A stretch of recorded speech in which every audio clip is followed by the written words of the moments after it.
Hi, welcome back to एडक्वेस्ट।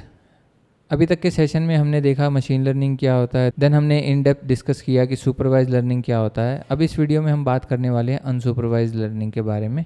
अगर आपको अभी तक कोई भी क्वेश्चंस या डाउट हैं then you can write us a comment in the comment section.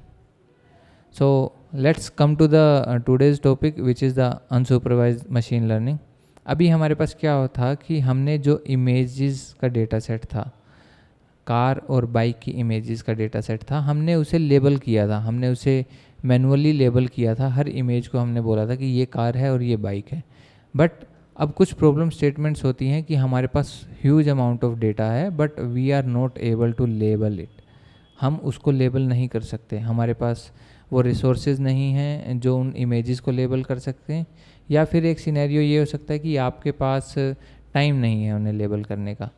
Time related नहीं है, बिकॉज मशीन लर्निंग मॉडल्स को ट्रेन करने के लिए जितना एक्यूरेट डेटा या जितना क्वालिटी डेटा हम लोग प्रोड्यूस कर सकते हैं या प्रोवाइड कर सकते हैं, उतना मशीन लर्निंग का जो मॉडल रहेगा वो एक्यूरेट रिजल्ट प्रोवाइड करेगा। सो डिफरेंट प्रॉब्लम स्टेटमेंट के साथ डिफरेंट सिनेरियोज हो सकते हैं।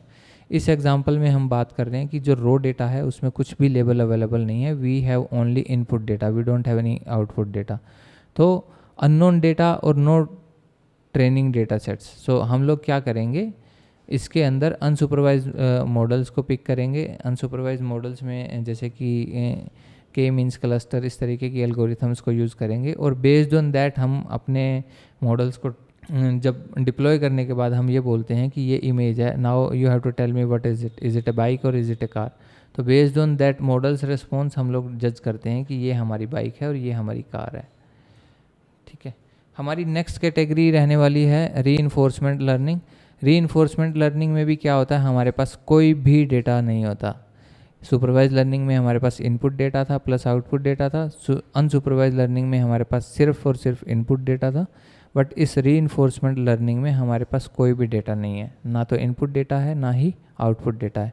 बट हमारे पास क्या होता है कि इनिशियल पॉइंट होता है, फर्स्ट पॉइंट, और हमारे पास एंड गोल होता है।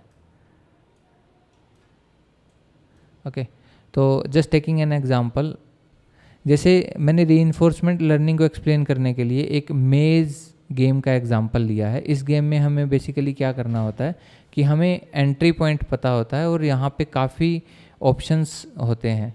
तो इस वीडियो में हम लोग मेज़ गेम का एग्जांपल लेके रीइंफोर्समेंट लर्निंग को समझने की कोशिश करेंगे। जैसे कि एक बच्चा है, इसके पास एंट्री पॉइंट है और इसके पास एग्जिट पॉइंट है, बट इसको पता नहीं है कि मुझे यहाँ से एंट्री करने के बाद क्या लेफ़्ट जाना है या राइट जाना है।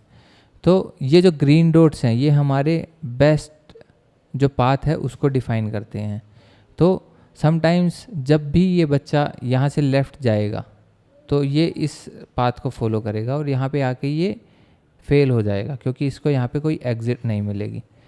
तो यहाँ पे इस तरीके के डिसीजंस लेने के बाद अगर हमारा रिज़ल्ट अचीव नहीं होता है, अगर एक्सपेक्टेड रिज़ल्ट अचीव नहीं होता है, तो हम मशीन को पेनलाइज करते हैं। जैसे हमने बात किया था कि हम उसको नेगेटिव स्कोरिंग करेंगे। ओके, अगर वो यहाँ से आके राइट लेता है देन फिर से वो राइट लेता है, इस पाथ को फॉलो करता है, यहाँ पे आके फिर वो आके स्टक हो जाता है, राइट। यहाँ पे हम उसे फिर से नेगेटिव मार्क देंगे।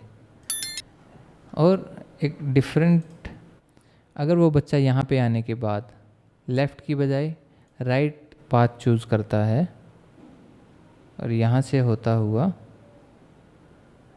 इस पाथ से एग्ज़िट कर जाता है तो हम उसे पॉजिटिव मार्क देंगे। तो इस बेसिस पे हम पॉजिटिव और नेगेटिव पेनलाइज और एकम्प्लिश करके अपने मॉडल की ट्रेनिंग को कंप्लीट करते हैं। जितना ज़्यादा हमारे पास पॉजिटिव पॉइंट्स होंगे या जितनी ज़्यादा एप्रिसिएशन होगी अकॉर्डिंग टू द एल्गोरिथम, उतना हमारा मॉडल एक्यूरेट काम करेगा। तो ये था हमारा थर्ड टाइप। एंड इसका जेनरिक लाइफ में एग्जांपल होता है ऑटोनोमस कार्स। जो ड्राइवरलेस कार्स का कंसेप्ट है वो सारे का सारा रीइंफोर्समेंट लर्निंग पे बेस्ड है। और आपकी जो भी रोबोटिक्स के रिलेटेड बड़े बड़े प्रोजेक्ट्स होते हैं वो भी रीइंफोर्समेंट लर्निंग के अंदर आते हैं। And still if you have any questions और any doubt you can write us on a comment. And thank you for watching.